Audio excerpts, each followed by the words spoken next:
nyumba za wananchi. Hapa hiyo room ambaye itakuwa hapa, utapata nyumba unalipa shilingi 3,000 na hiyo nyumba mwisho inakuwa nyumba yako. Saa hizi hapa Kibera unalipa shilingi 3,500. Nyumba ambayo ni ya mabati, haina choo, haina maji, na hiyo nyumba haiwezi kuwa yako hata ulipe miaka mingapi.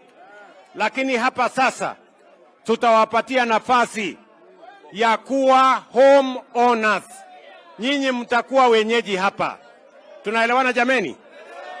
Na mbali na hii mradi ambayo inaendelea hapa, tuko na mradi phase 2 ambayo itaanza ndani ya siku 90 hapa Kibera. Nyumba zingine tunafanyia evaluation 15,000 hapa kwenu. Hapa tunaanzisha project kama hii mara 2 ya hii ambayo iko hapa, nyumba 15,000, na tunahitaji vijana zaidi ya 15,000 wengine wakuje hapa wafanye kazi. Mnanielewa? Mimi nataka niwaeleze vile vile, ile nyumba ingine iko hapa, hiyo mahali kuna ekari 22 pia, na pale tumeweka enumerators, wana enumerate wale wanaishi pale, kwa sababu nia yetu ni kubadilisha hii Kibera. Hii Kibera itawacha kuwa slum, itakuwa estate.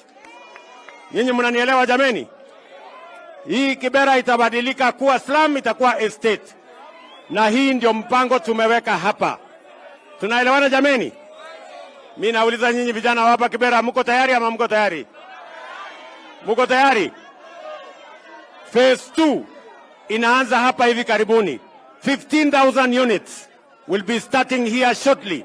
Ndio vijana wengi wapate ajira na tubadilishe Kibera, badala ya kuwa slum iwe ni estate ambayo wananchi wanaweza kukaa.